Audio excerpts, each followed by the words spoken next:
I'm going to resume Parliament, and the next item of business is a members' business debate on motion number 5152 in the name of Neil Finlay on lessons from Orgreave.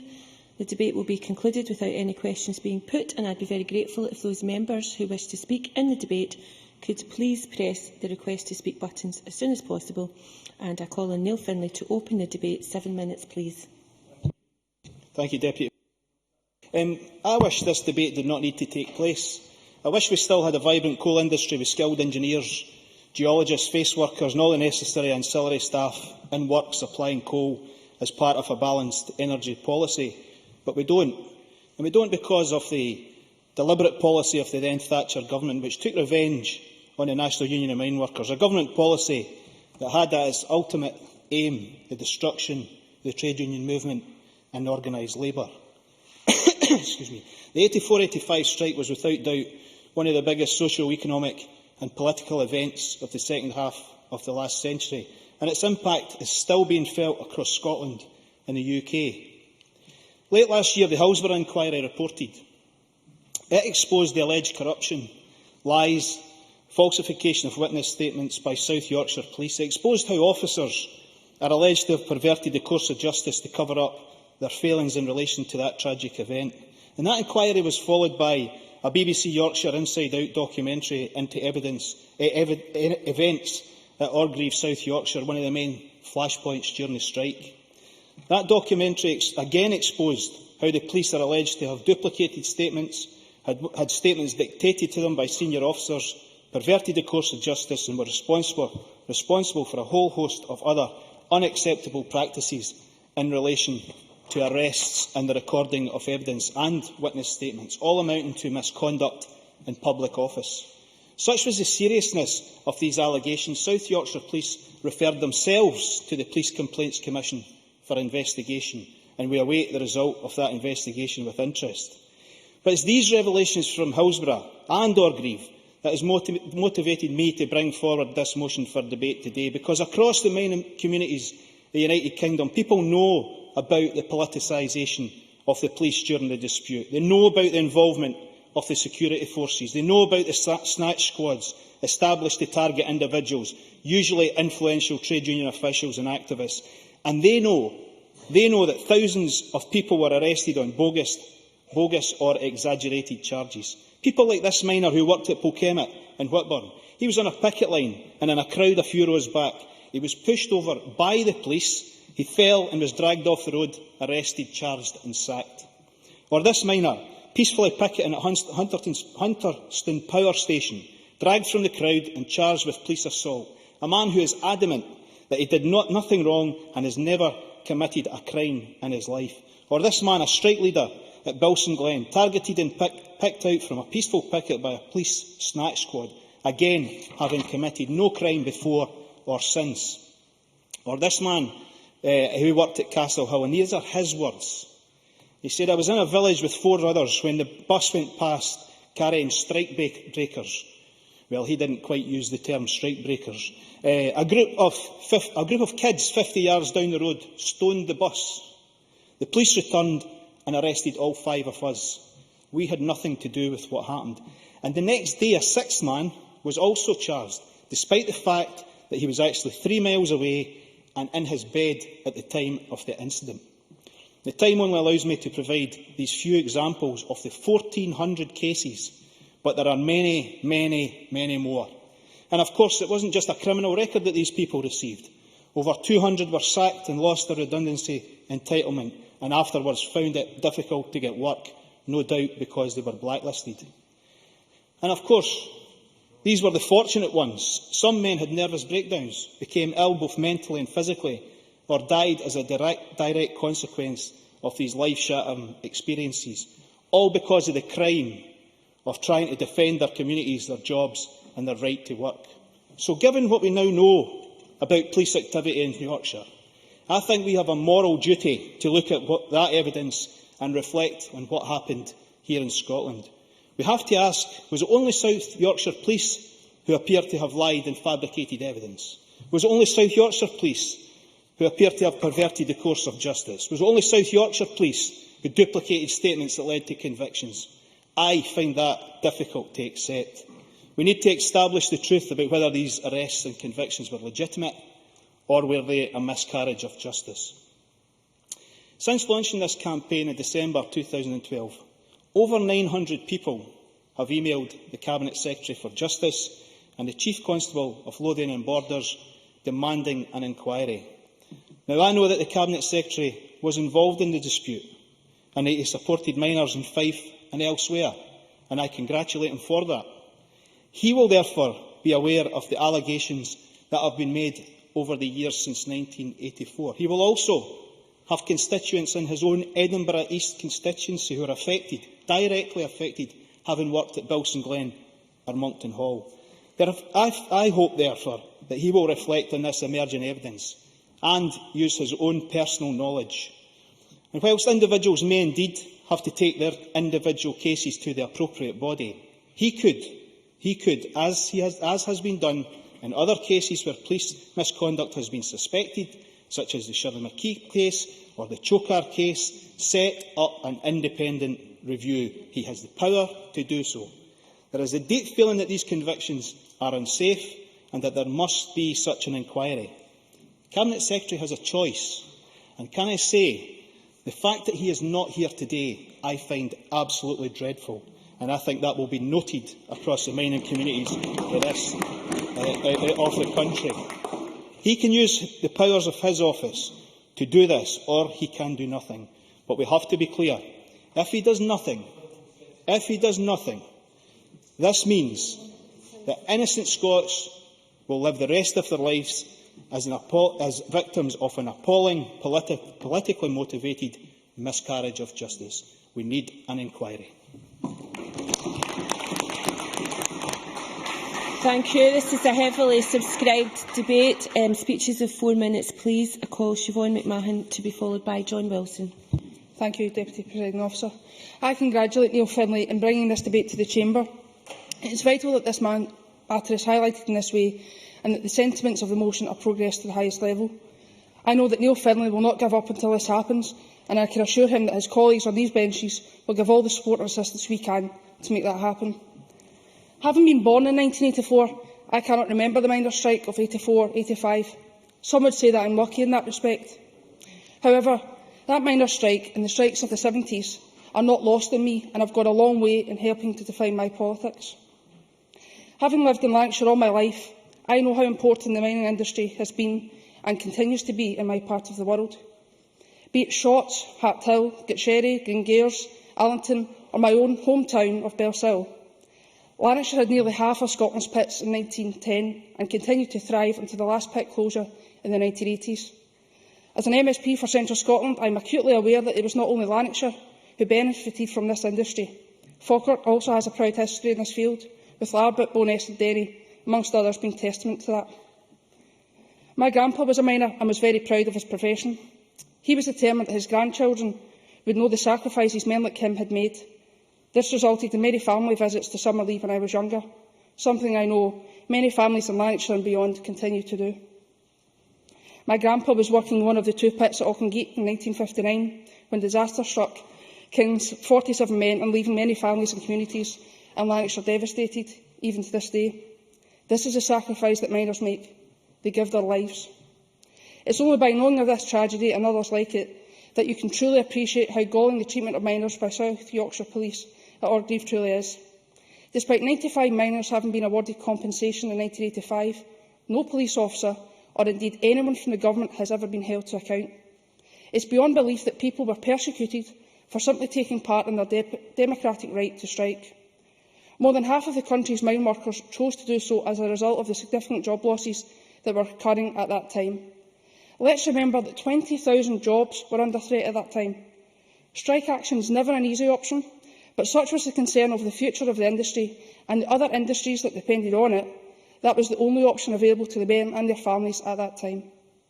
As Brenda Proctor, chair of the National Women Against Pit Closure, said, "I am proud to have been involved. It wasn't about money or hours or pay, it was about communities and jobs and the future of our children for generations to come." That is why I support those calling for a Hillsborough-type inquiry, an inquiry that must look at the whole of the UK. I don't believe that the incidents at Orgreave were isolated. Therefore, it is now time for the Scottish Government to take some action. The Scottish Government should not only add their voice to those calling for an investigation, but they should carry out their own investigation for those 900 minors who have already emailed Ken McCaskill and the many more that will follow. Too many minors have died with a criminal conviction to their name. It is for those men and their families that we should do all we can to clear their names and join our own loyalty parade, albeit 29 years on from the original events. I hope the Scottish Government will now do the right thing and order an investigation in Scotland. Thank you. Thank you. I now call John Wilson to be followed by Anne McTaggart. Thank you, Presiding Officer. Can I refer members to my register of interest? And may I also add my congratulations to Neil Finlay on initiating and securing this members' debate. I believe that it is extremely important to recognise, as in the motion's intention, the value of integrity of due legal process with regards to potential miscarriages of justice.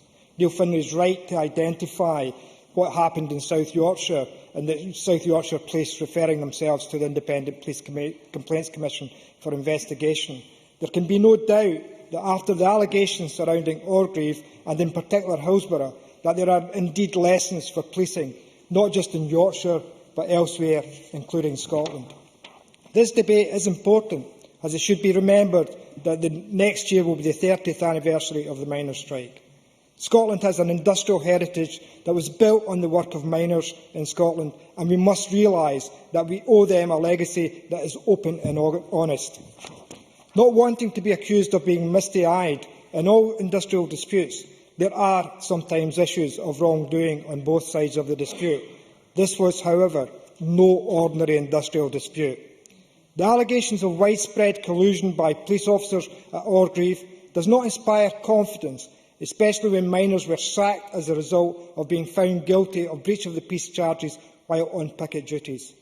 The "Coal not Dole" slogan during the strike became a reality of dole for many thousands of sacked miners after the dispute.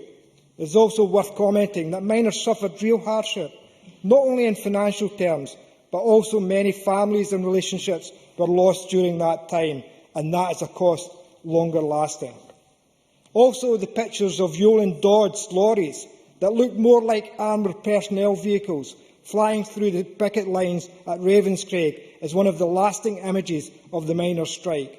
So the strike and its aftermath does have a particular relevance for Central Scotland. Nearly 300 people protesting at the entrance of the site were arrested on the 3rd of May 1984 at Ravenscraig. Neil Finlay, quite rightly, is looking for justice now and in the future, and also whether the Scottish justice system is robust enough to take criticism is a moot point, particularly when, as he has highlighted in various media outlets, a significant number of those arrested did not have any previous convictions to their names. Therefore, I am somewhat encouraged that Scottish Government ministers have advised people that they can take grievances to the Police Complaints Commissioners for Scotland or the Scottish Criminal Cases Review Commission in terms of alleged miscarriages of justice. Equally, some people might wrongly see this debate as an attack on the police. It is not. We do not know with any degree of certainty if the alleged practices employed in South Yorkshire Police Force and others were not active in Scotland at the time of the miners' strike. We need... Neil Finlay. Can I have Mr Finlay's microphone, please? Can I ask John Wilson, does he support the call for an independent investigation into the strike? The convictions? John Wilson. I will respond to that in my summing up at the end. We need to embrace the possibility that miners were wrongly arrested, with police officers being moved throughout the UK to deal with the strike. I look forward to the ministerial response to the issues raised in this debate today.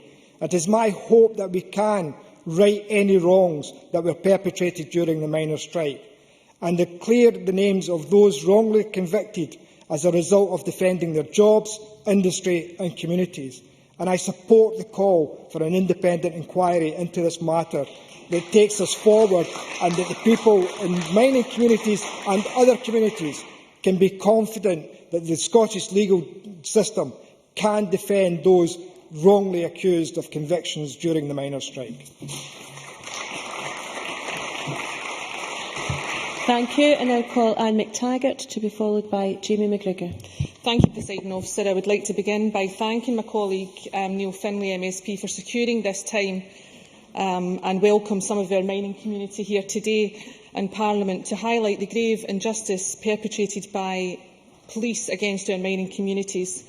In light of the South Yorkshire Police post-Hillsborough cover-up, there is now an independent Police Complaints Commission investigation into a similar attempted cover-up by the same police authority at the Orgreave plant clashes. We now know that statements were altered either to remove or change negative comments about policing on that day, that 96 Liverpool supporters lost their lives in April 1989. 5 years earlier at Orgreave, 8,000 picketing miners and 4,500 police clashed at a British steel plant. £500,000 in compensation was paid to 95 miners who were arrested during these clashes, but no officer has ever been disciplined in relation to the events. Provisional estimates by the National Union of Mine Workers suggest that 60% of the charges brought over picket line offences were bogus or exaggerated. Most worryingly, National Union of Miners leader Chris Kitchen said that the police corruption may have been more widespread and that it is important to look beyond Hillsborough and Orgreave. The possibility that these practices took place during the miners' strike in Midlothian and across Scotland, and I know that Neil Finlay MSP has received information that this is the case, surely means that the Scottish Government and police have a duty to look again at the cases of the 500 men convicted during the miners' strike. The allegations against the police, ranging from the fabrication and duplication of witness statements, perjury and misconduct in public office, may have led to the arrest of pickets on bogus or exaggerated grounds, and the Justice Minister's refusal to review the criminal records of these men is very disappointing.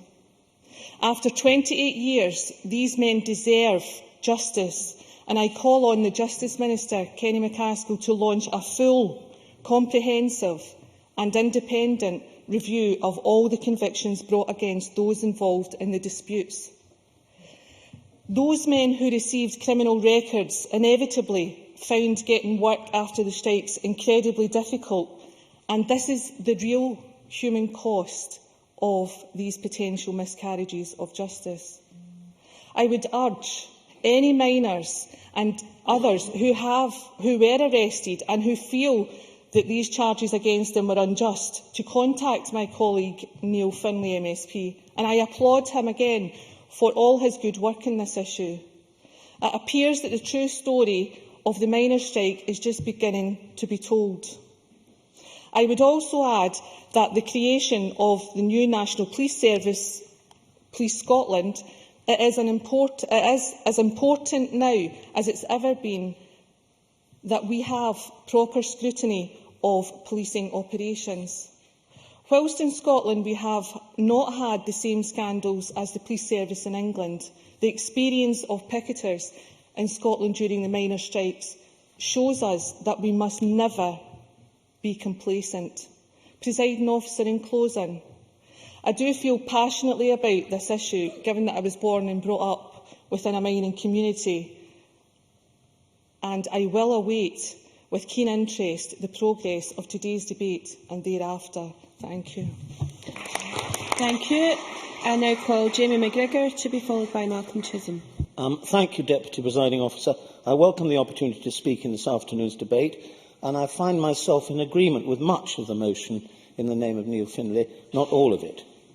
The October 2012 BBC Inside Out programme, which alleged the fabrication of police reports concerning the Orgreave miners' strike, alongside the findings of the Hillsborough Independent Panel, are both very concerning and should be taken very seriously. They paint a worrying picture for the actions of South Yorkshire Police some time ago, and it is right that the English Police Force has referred itself to the Independent Police Complaints Commission for investigation. Now, the findings of the Hillsborough Independent Panel were truly shocking. and I welcome the announcement shortly after from the Home Secretary that a new inquiry will be held by former Durham Chief Constable John Stoddart. Hillsborough was a tragedy where 96 Liverpool fans died because of overcrowding and poor crowd management, and we now know that some of the police reports were fabricated. And I hope that from the forthcoming inquiry, lessons will be learned and the families of those who died get the information and the justice that they deserve. However, part of my difficulty with the motion is that Hillsborough was very different to what happened at the Orgreave, and that, if you will forgive me stating the obvious, neither event took place in Scotland. Orgreave was an illegal strike involving crowds of picketers, some of whom attacked and caused injury to police officers. That is a very different situation to a group of peaceful football fans injured and killed through no fault of their own. Additionally, there were no miscarriages of justice at Orgreave for the very simple fact that the cases of all those accused of rioting were dropped. While South Yorkshire Police agreed to pay compensation to some miners, it is important to note that no officers were disciplined for misconduct and no charges against the police were ever proved in court. Hold on a minute. The allegations at the time, as well as those broadcast during the October 2012 BBC Inside Out programme, remain allegations that have yet to be independently proven. These points are not to detract from the seriousness of the claims. However, we should note the important differences between the two events. But more importantly, there is little or no evidence that miscarriages of justice and police misconduct occurred north of the border.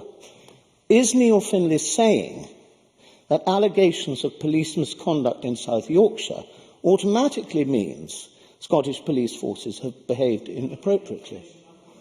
Neil Finlay.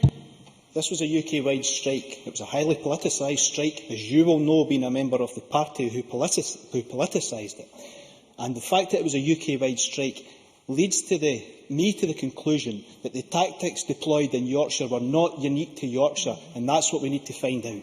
Jamie McTaggart. Well, if there's been injustice, I agree we need to find that out.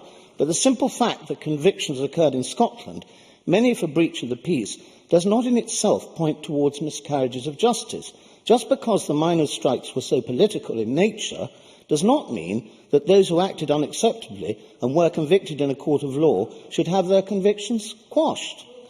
Does Labour believe that inquiries should be carried out for every single strike which took place in 1984 and 1985, regardless of the lack of evidence suggesting miscarriages of justice? It seems to me that one of the main grievances of those convicted was their subsequent loss of employment.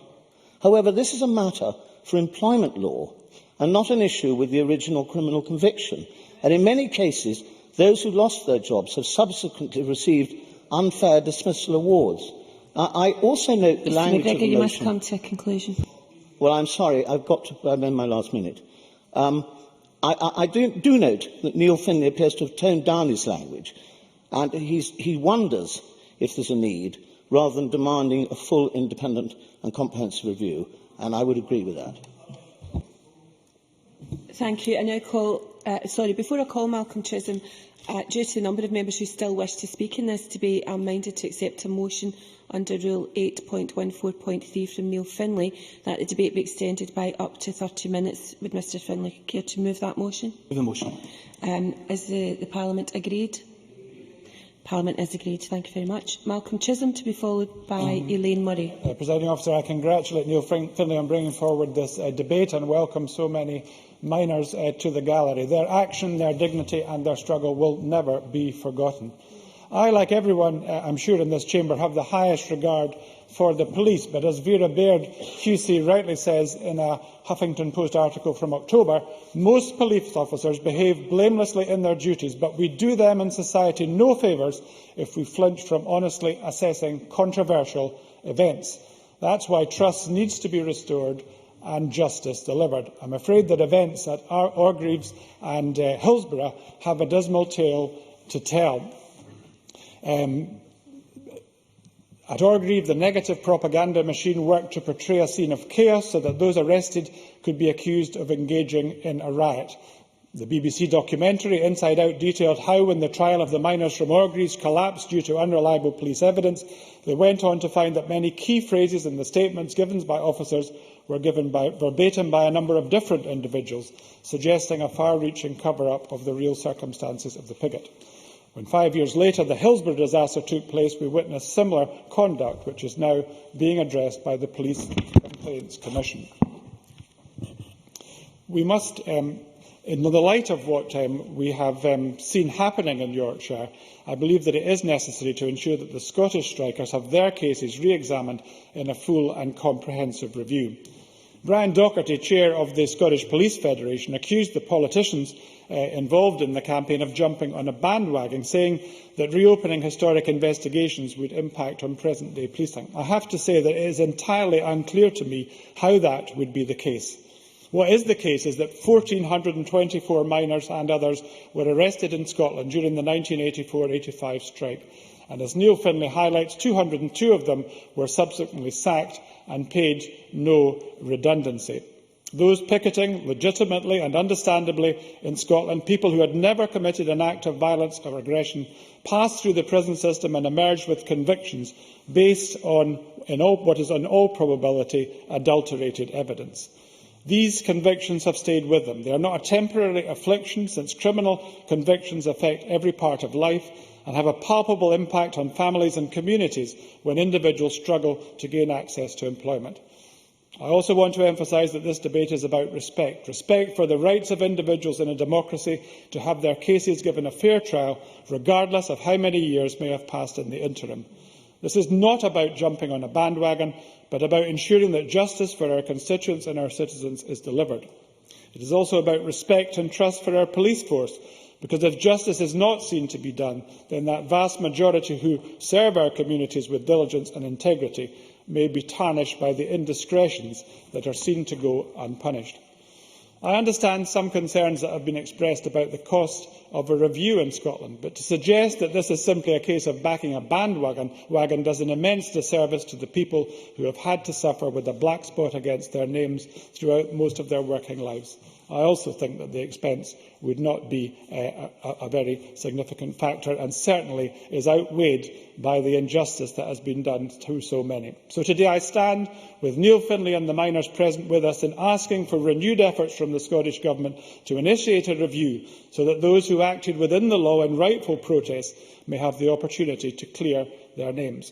I'll finish with the statement of Alex Bennett, a former miner who was convicted of breach of the peace during the strike. He said, "The judge found me guilty. The next thing I got through the door was my P45, and I was blacklisted for 3 years.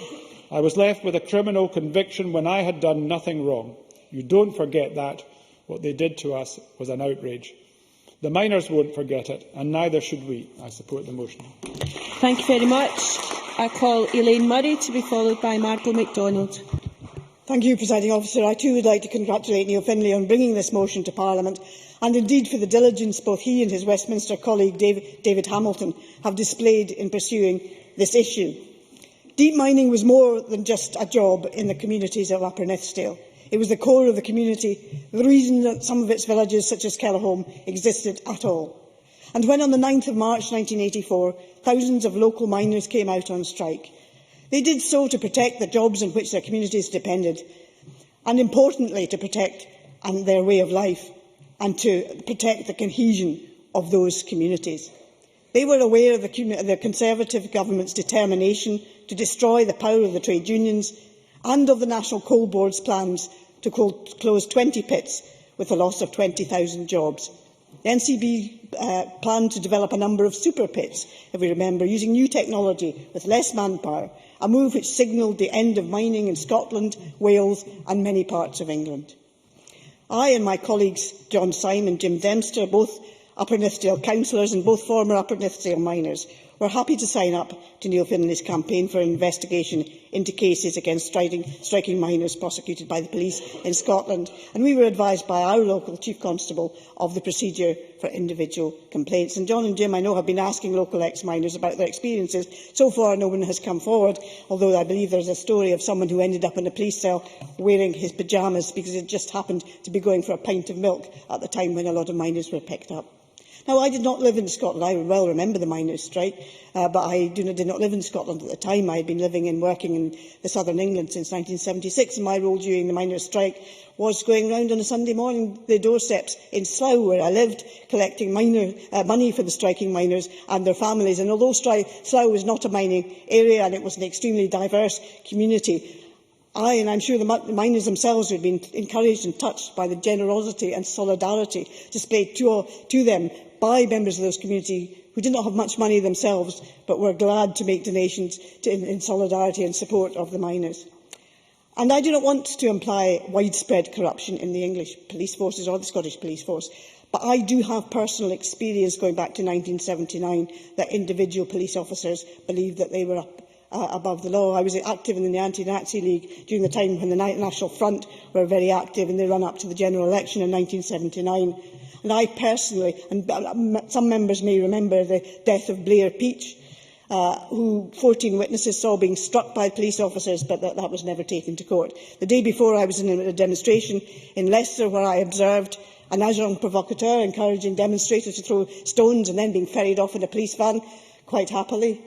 I also observed protesters fleeing, being pursued by police dogs, being pursued by mounted police officers.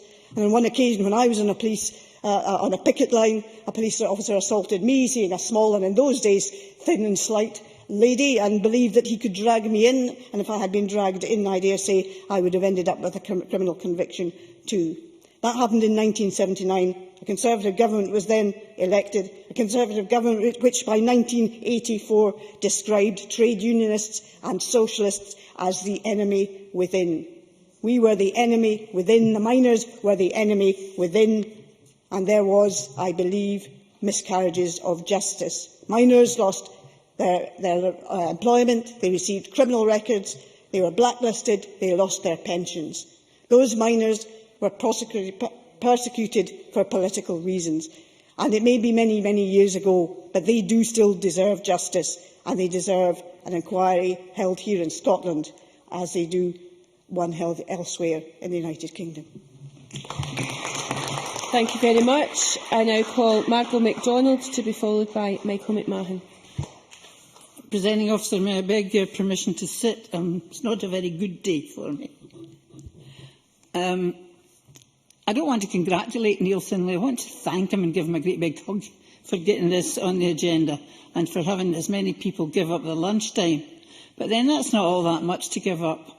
I was a reporter when I saw a lot of families give up a great deal that they didn't want to, but were forced to, during the miners' strike. Now, I was supposed to be neutral because I was broadcasting, but as one Bob Brown will testify, I helped conduct the forum for the miners, giving news about what was happening where and when. I saw a great deal of the humanity in the mining community at that time.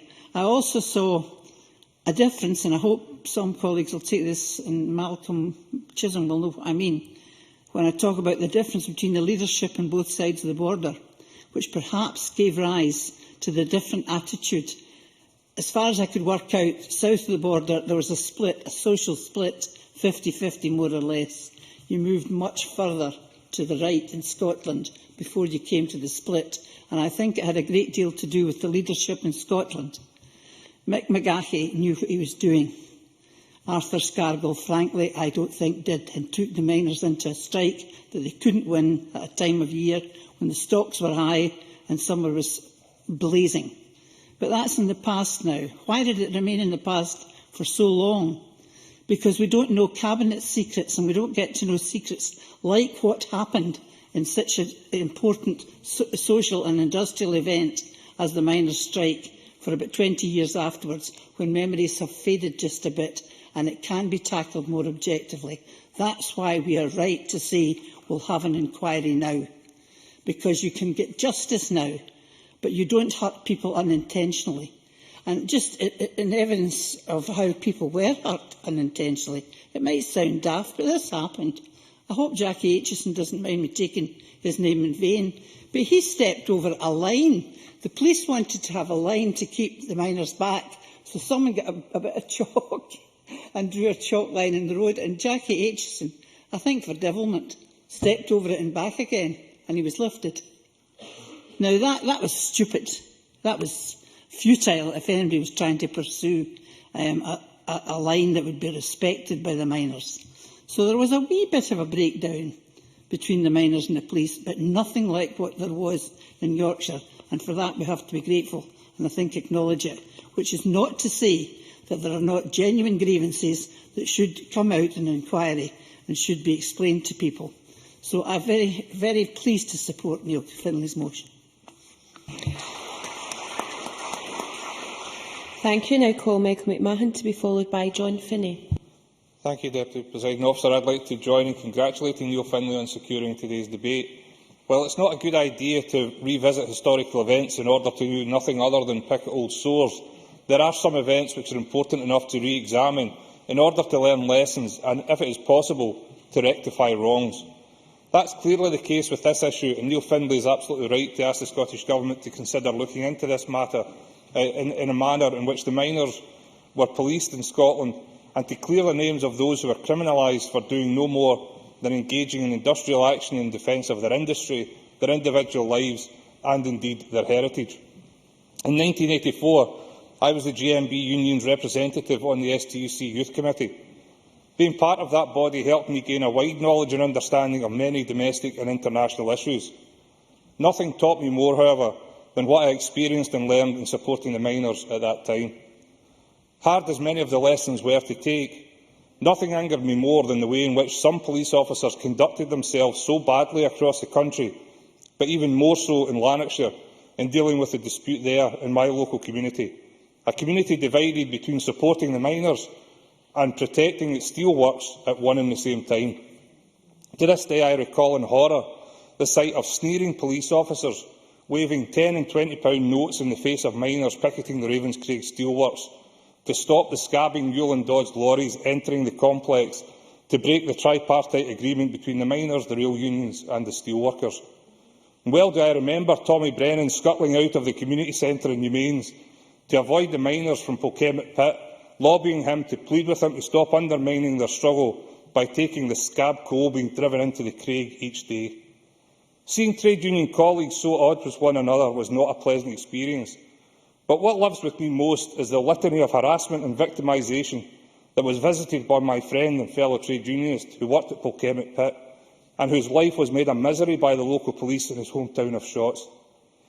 He was constantly stopped in his car as he drove about and regularly obstructed in the street as he went about his local community, drumming up support for the dispute. A young man who had never been in trouble with the police in his life to that point, but found himself with road traffic offences against his name and a string of trumped-up breach of the peace arrests carried out against him for no other purpose than to break his spirit and undermine his efforts to act as a committed trade union activist. I know that the police do a good job on the whole, and I value and support the efforts they make to secure our local communities. But there remains the ability for the power they wield to be a destructive force when it is allowed, or even directed, to be unleashed against groups in society who are deemed to be a threat to the designs of the government of the day. We need therefore to look back at what happened during the miners' strike, to learn the lessons of history so that we do not allow them to be repeated today. There can be no justification for individuals and groups, other than those who may genuinely pose a direct threat to the security of our country, for being subjected to surveillance. No one should face trumped-up charges and organised police harassment in Scotland today for having no more than political views which do not suit the government of the day. To show that we know that those lessons have been learned, we must say to those who were wrong during the miners' strike that we know this to be the case and that the stains placed upon them by those past mistakes are to be removed. We need the inquiry Neil Finlay has called for. Nothing less will do, Minister. Thank you. I now call John Finney to be followed by Helen Eadie. Thank you, Presiding Officer. I too congratulate Neil Finlay in bringing this matter to Parliament. It's important for everyone elected to represent the public to articulate the concerns in their communities, and the genuine and heartfelt concerns are properly being addressed today. The motion poses the question, can lessons be learned? Well, clearly they can be learned, and I'm not going to go over a lot of them. I'm going to perhaps approach it from a slightly different and perhaps, given Graham Pearson not being here, a unique position of, as a former police officer and full-time official of the Scottish Police Federation, where my role was to defend people accused of misconduct and disciplinary offences. What's been alleged here is serious offences which would be out with that particular remit and rightly dealt with by the courts. Now, I certainly wouldn't condone any wrongdoing, not just on a personal basis, because it would undermine the whole fabric of the criminal justice system. There's 1,424 arrests. That's a significant number. Were they all superbly executed? I think that highly unlikely. Charges, and in Neil Finlay's questionnaire he asks about fabricated, bogus or exaggerated charges. Clearly that's possible. There's high emotions. Targeting of strike leaders, I found perhaps the most concerning aspect, and when we hear of the pernicious influence of the UK security services, the people who decide who the goodies and the baddies are, and the subsequent events about blacklisting, then I think that there's every likelihood that was the case. Now, I'm very keen to defend workers' right to strike. I personally favour the reversal of some of the anti-union laws, secondary actions, picket numbers and locations. And I think we must try and look ahead. The situation in Scotland was different from South Yorkshire, but the situation in North Yorkshire was different from South Yorkshire. And the influence of the Metropolitan Police, I have to say, a negative influence, was often a factor there. There was, however, UK coordination, and people will say that it was about mutual aid, about communications at the time, but there was very, very clearly politicisation of the police role, and that causes understandable concern to many, myself included. I have a number of queries about a review of all cases. I certainly favour, and I have discussed this very briefly with Neil, the due process being exhausted, and that has been outlined. The questionnaire that was issued covers appeals, but doesn't say how many complained to the police and what the response was. Now, having said that, I can well understand that minors would have good cause to believe that if the state was involved in the extent that they were in the miners' dispute, that there would be little worth in complaining. I wonder what form a review would take. I wonder, would witnesses be competent, compellable? The right to not self-incriminate, which would apply to not only police officers but minors as well. The relationship with the criminal justice system, which can't be bypassed. If someone has done wrong, it's not a review we have courts to serve that. The right to defend accusations levied if someone's dead, and that applies to officers and mine workers.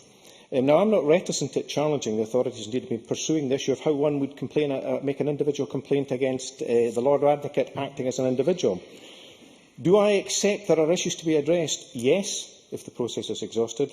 Do I think a review of the whole event would help? Well, clearly, given what we've heard, yes. Do I support an independent inquiry? Well, it would depend what it would mean. My personal preference is for clarification of events rather than incrimination, recrimination, I should say. And events elsewhere, whether that's the north of Ireland or South Africa, show the benefit of truth and reconciliation. I think that might be very challenging in this particular instance. Clearly, the concerns that have been voiced are not going away, and for that reason, I would now review my position and support an independent inquiry. Thank you. Thank you very much. Can I remind members to speak through the chair and to use each other's full names? I call Helen Eadie to be followed by Drew Smith. Thank you very much, Presiding Officer, and I too support the call for an independent inquiry, and I congratulate Neil Finlay for his work in this regard and pledge my support to him in anything that I can do to help from the Fife collieries. And we have to remember, over the years, there was a particular culture, and at that time, Maggie's Army was the nickname given to the police across the United Kingdom because of the politicisation that John Finney has just spoken about. And I congratulate him on his contribution. And the only thing I would disagree with would be his conclusion that there shouldn't be an independent inquiry, because here we're talking about criminal records that will be on people's records for as long, and that should be really cleared. Yes, John Finney. Excuse me, just for clarification to the member, my conclusion was that for all the reasons outlined, there should be an independent inquiry. Helen Eady. Thank you for that clarification. And we heard from, last Saturday heard from the miners who were lifted from Cymru and other pits across Fife on some of the bogus charges that they had then, and the type of situation that Margaret MacDonald described in the area where she was working was exactly the same as was happening in some of the Fife collieries at the time. And there was this culture of state manipulation of the police, as we've heard.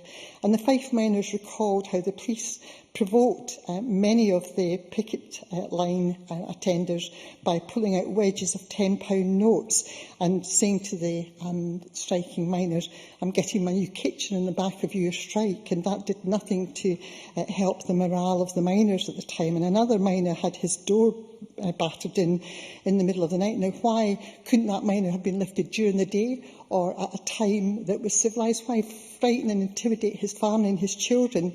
These were the issues that were brought to my attention Saturday morning when I spoke.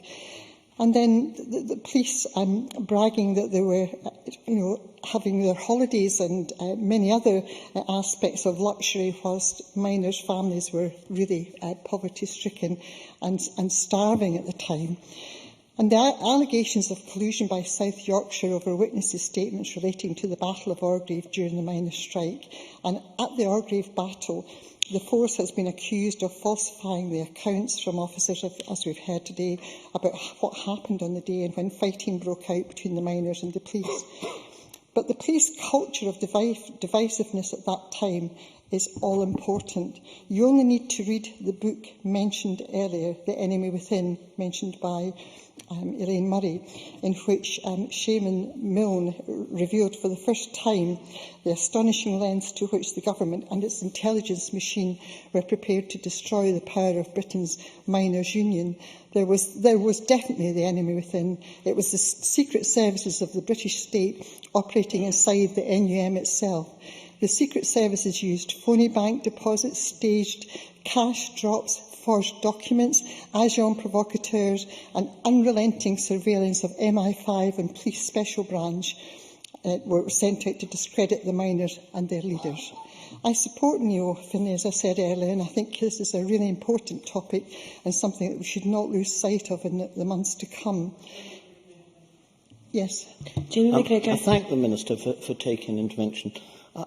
Personally, I welcome the response, which was reported last week, of a test case to be lodged with the Scottish Criminal Cases Review Commission.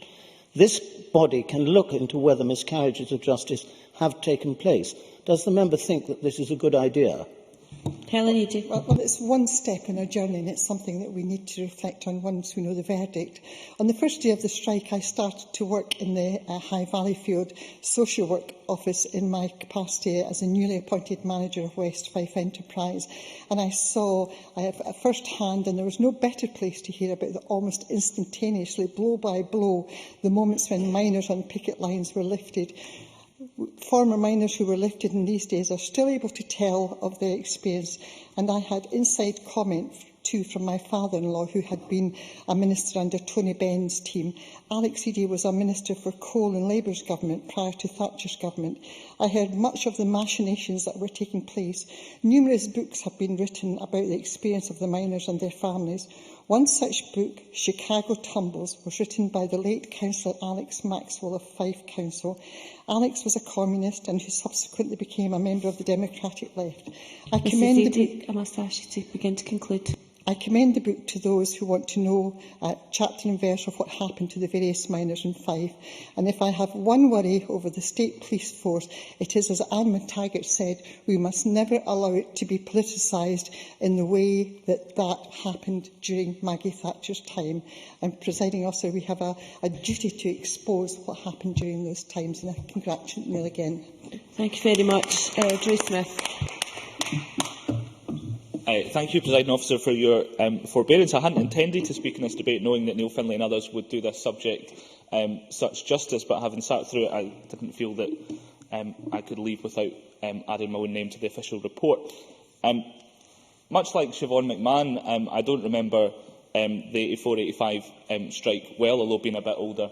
I was around, and I was born into a prosperous town in the West Lothian coalfield at that time. Prosperous, perhaps overstating it, but a town where We had in Whitburn with the Chemical Colliery, Levi's, British Leyland along the road. And as a toddler at the time of the 84-85 strike, I often think about the changes that were going on in the world, and the trial for parents and for families bringing up children in those communities, knowing that the world that they had enjoyed seemed to slowly be disappearing away from them, and that the life chances of my generation and those that came after me were about to change so much, and change they still are in those communities. I had many members of my family who were minors, and I won't list them all. Speaking without notes, I hope I can give some justice to their experience in the pits in this contribution. And I also remember the many uncles and family friends and others that I knew around the town who, as I grew up in that community, a different community from the one that I was born into, but the community that I grew up in, such a different place where many of those men never worked again.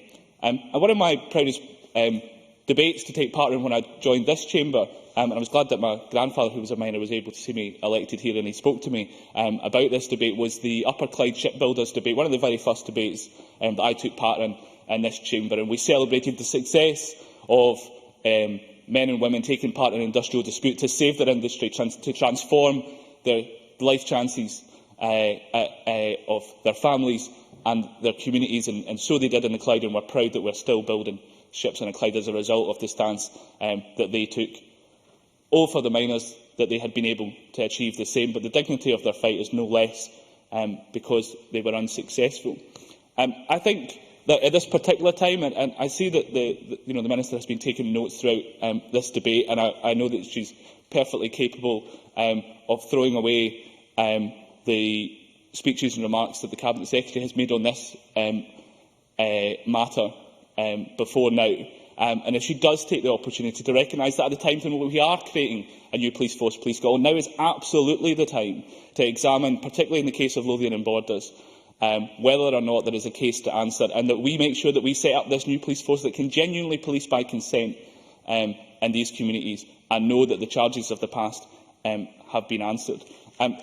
This was absolutely a UK dispute. I had uncles in South Wales involved in the 84-85 strike, and the issues there will be similar. I have no doubt that the collusion that went on in the strategies of police forces around the UK would have been similar, and there would have been some element of coordination from the centre. I just don't believe that there could not have been. And I would say this is probably the biggest remaining sore in industrial relations in Scotland. It's unique in that sense, but we need to make sure it's unique. We need to make sure that this can never happen again, and that is why it is right that we have an inquiry at the outset of the set-up of Police Scotland. And the last thing I would say, Presiding Officer, is simply this. I think we need to reflect on what side of history we are on. I think the right side of history will see this dispute thoroughly examined and people held to account. I just hope that the Scottish Government are able to provide that for us, because if it is not this government that does it, I hope that a future government will, and I hope that my party will commit to being that government if the Scottish Government does not step up to the plate in this term, because that inquiry and those results should come while there are still mine workers and their widows here to know the truth and to receive compensation if they are able to get it. Thank you very much, Presiding Officer. Thank you very much. I now invite the Minister, Rosanna Cunningham, to respond to the debate. 7 minutes, please, Minister. Thank you, Presiding Officer. And can I too congratulate Neil Finlay in securing this debate today. We've heard during the debate from members representing communities and individuals who are scarred by the traumatic experience of the miners' strike. Now, unlike some other younger members, I remember the strike only too well, the extended nature of it and the huge impact it had on the mining communities directly, but indeed on the wider community as well, because, as I recall, some of the despair that was being felt was going out far beyond just the mining communities too, and very many people were very emotionally caught up in that, quite rightly. It is scarcely believable that it was nearly 30 years ago that the strike took place, and it is true that the aftermath continues to linger. If I could turn to the motion for today's debate, it refers to issues raised about the actions of South Yorkshire Police during and after the Hillsborough tragedy, and to the specific procedures in England for referring complaints about the police. And the motion also refers to possible miscarriages of justice during the miners' strike in Scotland. If I could first deal with the question of police conduct, it is important to emphasise that there are specific and distinctive arrangements in Scotland to consider and investigate complaints against the police. Any complaints that predate the establishment of the Police Service of Scotland on 1 April can still be raised with the new Chief Constable to investigate. If, following that investigation, people remain unhappy about how their complaint has been handled, they can then ask the Independent Police Investigations and Review Commissioner to undertake a review. In the event that there are allegations of criminality by members of the police operating in Scotland, whether from a Scottish or other UK force, the allegation can be referred to the Crown Office and Procurator Fiscal Service. Scottish ministers, rightly, have no role or right to intervene in these processes for considering complaints against members of the police. Now, it isn't clear to me, and it genuinely isn't clear to me from contributions today, whether any such specific complaints have been made. And it would have been helpful to know that, I think. But in any case, even a successful complaint against the police would not in and of itself result in a conviction being overturned. Those two things don't automatically one follow from the other. If the desired end is the actual overturning of convictions, then I need to remind members that there is a proper path for that, which is not via the police complaints process, although I accept and understand that, in fact, both paths might be and wish to be utilised by individuals. But convictions are dealt with in a different way. There is in existence a Scottish Criminal Cases Review Commission.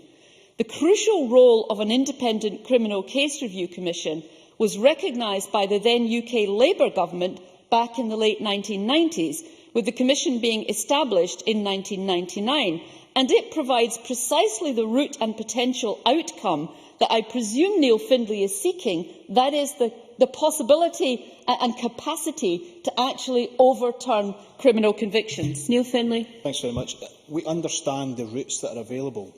There is no reason why the Scottish Government could not have set up an inquiry similar to Hillsborough, and at the same time people could pursue any complaint via the routes that the Minister has explained. Minister. Well, I think what he's asking for is rather more difficult to establish for some of the reasons that John Finney outlined. When you have an inquiry like that, and I'll come back to mention, because I think the member did mention a couple of specific examples of what he was talking about. I'll come back to mention them later. That does not necessarily deliver the result that the member is looking for. It is the Commission that has the responsibility in our system to investigate potential miscarriages of justice, and it operates entirely independently of our courts, of the police, of prosecutors and Scottish ministers, and that is as it should be. Michael McMahon. Could I have Michael McMahon's microphone, please?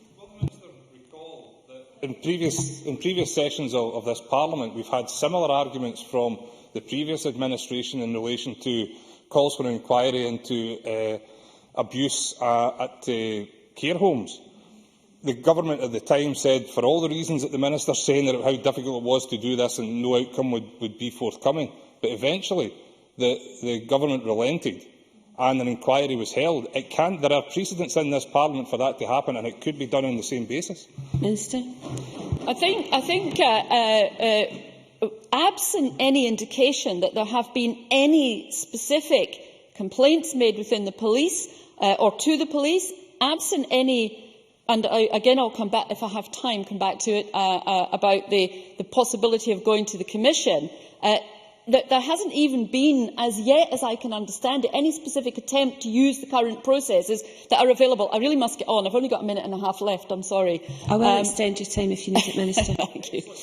Right, I'll take another intervention. Thanks very much. So, Minister, just so I'm clear, Minister, if complaints come forward and they are being accumulated as we speak, then we may be in a position for you to agree to have an inquiry. Is that what you're saying? It's not what I've said, and I think Neil Finlay ought to be careful when he's listening. And it is about using the existing processes that are available to people to pursue either complaints against the police and/or miscarriages of justice and an attempt to overturn convictions. Ministers cannot overturn convictions, and if overturning convictions is the required end, that is not something which it is capable of a government minister to do. Now, it is right that members raise awareness of important concerns being raised within their communities. Can I just make some progress here?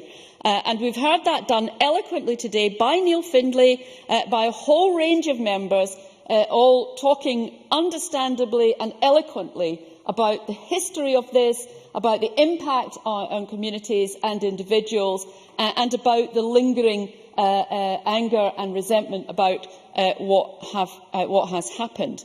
But it is also important to be clear that we don't want to go back to the time before we had the Commission, when government ministers did then have a direct role in deciding whether to quash criminal convictions. Ministers simply do not now have the power to quash convictions. That was not a healthy or appropriate state of affairs, and it is far better having an independent Cases Review Commission which has completely depoliticised this critical part of our justice system. The Commission... No, I do want to get on, but I've taken 7.5 minutes already and quite a few interventions. The Commission has a special power to refer the case back to court for an appeal for cases that otherwise have exhausted the normal legal process. And they will refer cases when they consider a miscarriage of justice may have occurred and that it is in the interests of justice to refer the case for an appeal.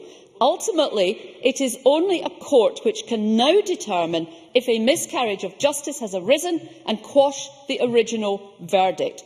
These established procedures are there to be used when necessary, and I am aware that recent press reports have indicated that at least one well-known legal firm, and I think this may be what Neil Finlay was referring to, is seeking to bring together information from a number of people arrested and convicted during the strike with a view to possible application to the Commission. Those are obviously rightly matters for the individuals involved, for their legal representatives and the Commission, but I would strongly commend that approach to those individuals who allege a miscarriage of justice, to their legal representatives and indeed to members of this Parliament. That is the right way to proceed and is how convictions can be overturned, which I understood to be the actual outcome desired. Now, Neil Finlay did make reference to other inquiries. I should actually make the point to him that the McKee inquiry took place after all other due processes had been completed. And that is, in a sense, what we are saying should happen now. And I commend to members that is the way we should now proceed. So the Minister is now concluding. To sum up, in Scotland, we have robust procedures in place both to investigate complaints against the police and to review historic criminal convictions and possible miscarriages of justice. We should rely on these tried and tested impartial processes to be used as needed. Thank you. Thank you very much. That concludes Neil Finlay's Members' Business Lessons from Orgreave. Before I suspend Parliament, can I just apologise to the Minister and members for the delay in starting this debate. I have asked for an explanation of what happened with regard to clearing the visitors' gallery and bringing in those who had tickets for this debate, and I do once again apologise for that. I now suspend this meeting of Parliament until 2:30 p.m.